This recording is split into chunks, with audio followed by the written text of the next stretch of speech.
my friends. আমি MD Ziaur Rahman, senior section engineer, South Eastern রেলে, also advisor, Bose Institute of Engineers. আমি বেশ কয়েকদিন পর আবার তোমাদের সামনে আসলাম। তোমাদের তো যেসব সামনে এক্সাম গুলো আছে সেই ব্যাপারে আমি কিছু বলবো, মোটিভেশন প্লাস কিভাবে প্রিপারেশন নিচ্ছ তোমরা প্লাস নিবে। সামনে যেসব এক্সাম গুলো আছে আমি দেখে নেবো এক নজরে।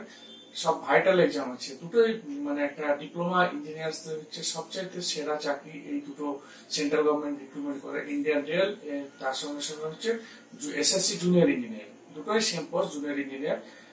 রেল আমাদের যে জুনিয়র ইঞ্জিনিয়ার পরীক্ষা হওয়ার তো কথা ছিল এই মাসের শেষের দিকে, কিন্তু ভোট যেহেতু চলে এসছে আমাদের, ভোটের জন্য আমাদের পরীক্ষা হচ্ছে না।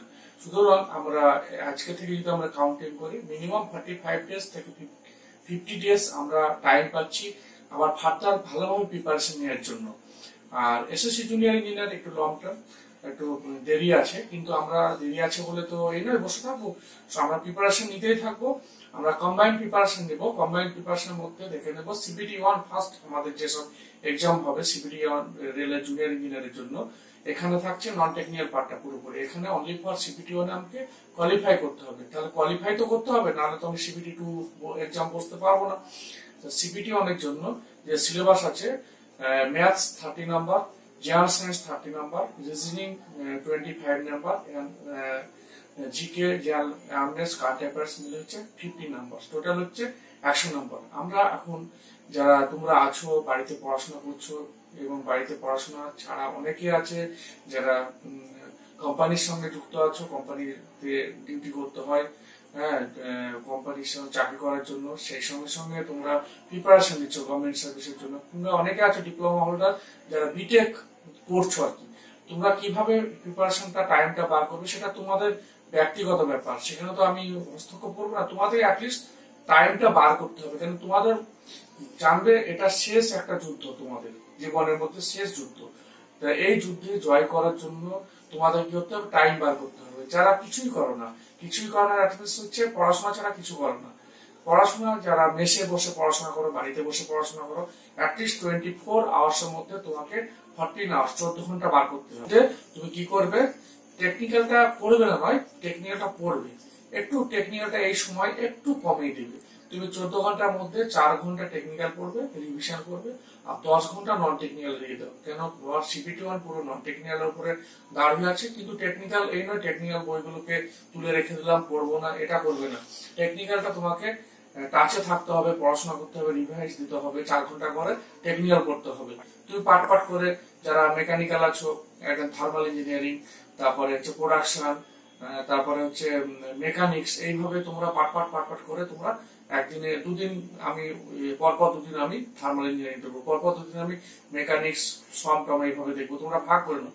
ইলেকট্রিক্যাল যারা আছো বেসিক সার্কিট থিওরি, তারপরে হচ্ছে মেশিন, তারপরে হচ্ছে পাওয়ার সিস্টেম, এইভাবে তোমরা একটা ভাগ করে নাও। ভাগ করে তোমরা পড়তে শুরু করো। সিভিল যারা আছো সয়েল মেকানিক্স, তারপরে ফ্লুইড মেকানিক্স, পিএইচই, ইরিগেশন, যেসব সাবজেক্ট গুলো আছে তোমরা ভাগ ভাগ করে তোমরা একদিন 4 ঘন্টা করে তো আর 2-3টে সাবজেক্ট পড়ানো না, একটা করে সাবজেক্ট 2 দিন ধরে পড়ো। এইভাবে তোমরা ভাগ করে তোমরা রিভিশন দিতে থাকো। আস্তে আস্তে তোমরা এইভাবেই, মানে বন্ধ করবে না টেকনিক্যাল, তোমরা টেকনিক্যাল পড়তে থাকো, রিভিশন দিতে থাকো। সেই সঙ্গে সঙ্গে তোমরা 2.5 টাইমস তোমরা নন টেকনিক্যাল করো। নন টেকনিক্যাল 10 ঘন্টার মধ্যে কি করবে, 10 ঘন্টার মধ্যে হচ্ছে 3 ঘন্টা ম্যাথ, 3 ঘন্টা জেনারেল সায়েন্স, আর বাকি থাকে 4 ঘন্টা। 4 ঘন্টার মধ্যে রিজনিং, আর হচ্ছে নন রিজনিং এর সঙ্গে কারেন্ট অ্যাফেয়ার্স, জিকে টিকে এগুলো পড়তে থাকো। সেট প্র্যাকটিস করতে হবে। সেট যেভাবে হোক তোমাকে প্র্যাকটিস না করলে তুমি ওই সময় সাকসেস, মানে যে তোমার কি বলো, আমরা অনেক সময় দেখি আমরা টেস্টের জন্য কেউ ভালো খেলে, ওয়ানডের জন্য ভালো প্লেয়ার আছে, কিন্তু তোমাকে অ্যাটলিস্ট তোমাকে ওয়ানডে ভালো খেলে ওখানে সেঞ্চুরি করে বার আসতে হবে মাঠ থেকে তোমাকে। সেই জন্য তোমাকে কি করতে হবে, তোমাকে প্রচুর সেট প্র্যাকটিস করতে হবে, অনলাইন প্র্যাকটিস করতে হবে। কারণ আমাদের পরীক্ষাগুলো সব অনলাইন হয়ে গেছে। অনলাইন প্র্যাকটিস করলে তোমার পুরো টাইমিং এর সঙ্গে যে প্র্যাকটিস পুরো সামঞ্জস্যতা একটা থাকে আর কি, সেই জন্য তুমি অনলাইন প্র্যাকটিস করো। আর সে এসএসসি যে এক্সাম গুলো আছে, এরপরে এসএসসি হচ্ছে তোমাকে 100 নম্বর টেকনিক্যাল, নন টেকনিক্যাল থেকে, নন টেকনিক্যালটা এর মধ্যেই কাজে লাগাচ্ছে। রেলের যে সিপিটি 1 আছে সেই সঙ্গে সঙ্গে পুরোপুরি কভার করছে। এসএসসি জুনিয়র ইঞ্জিনিয়ারে কি আছে, সেখানে খালি ম্যাথটা থাকছে না, বাকি রিজনিং জেনারেল সায়েন্স যেভাবে আছে সেইভাবেই আছে, আর পুরোপুরি নিজের টেকনিক্যাল ট্রেডের উপরে আছে। তখন তুমি সিবিটি 1 হয়ে গেলে তখন তুমি কি করবে, তখন পুরোটা তখন তখন উল্টো করে দেবে, তখন তুমি কি করবে 10 ঘন্টা টেকনিক্যাল পড়বে, 4 ঘন্টা নন টেকনিক্যাল পড়বে, এইভাবে পুরোপুরি তুমি একটা সাজিয়ে ফেলো, রুটিন করো। রুটিন না করলে তোমার একটা সাকসেসের একটা অন্যতম দিক হচ্ছে ডেইলি রুটিন। ডেইলি রুটিন করলে হবে না, ডেইলি রুটিন করে সেটাকে আবার মেনে চলতে হবে। তারপর তোমার কি কি প্রবলেম হচ্ছে সেগুলো তুমি একটা খাতায় লিখো, তোমার যে গাইড দেন, যিনি গাইড করেন তোমাকে, সেগুলো তার সাথে ডিসকাস করো, প্রবলেম সলভ করো। এইভাবে আস্তে আস্তে আস্তে তুমি আগাতে থাকো, অবশ্যই তোমার একটা সাকসেসে তুমি মুখ দেবে। আমরা একদিন এইভাবেই পড়াশোনা করেছি, মেসে বসে সাকসেস হয়েছি, তোমরা অবশ্যই সাকসেস হবে। কেন তোমরা তো এই মুহূর্তে তোমরা তো এমন কিছু চাইছো না, তোমরা একটা কম্পিটিটিভ এক্সামে তোমরা জিততে চাইছো, সবাই জিতে তুমিও জিততে চাইছো। এই নয় যে তুমি এই মুহূর্তে আমি গোল্ড মেডেলিস্ট হয়ে টপার হব, কোন একটা এক্সামে হব, টপার হয়ে বার হয়ে আসবো, আমাকে অনেক কিছু উপরে উঠতে হবে, এমটেক করতে হবে, রিসার্চ করতে হবে, এই ব্যাপারটা নয়। কম্পিটিটিভ এক্সাম, ডিপ্লোমা হোল্ডারের জন্য কম্পিটিটিভ এক্সাম, সবাই সাকসেস হচ্ছে, তুমিও হবে। আর কম্পিটিশন পরীক্ষায় যারা পাচ্ছে, যারা পাচ্ছে না, তোমরা হয়তো আগেবার পরীক্ষা দিয়েছো, খুব নাম্বার ডিফারেন্সটা খুব কম নাম্বার হয়, ফ্র্যাকশন অফ নাম্বারের জন্য হচ্ছে কেউ পাচ্ছে কেউ পাচ্ছে না।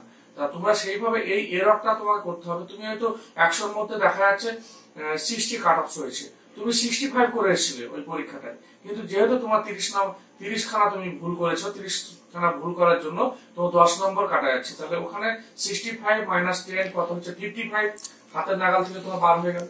সেটা তোমাকে লক্ষ্য রাখতে হবে, যেমন এরর একদম থাকবে না, মানে নেগেটিভ মার্কিং থাকবে না।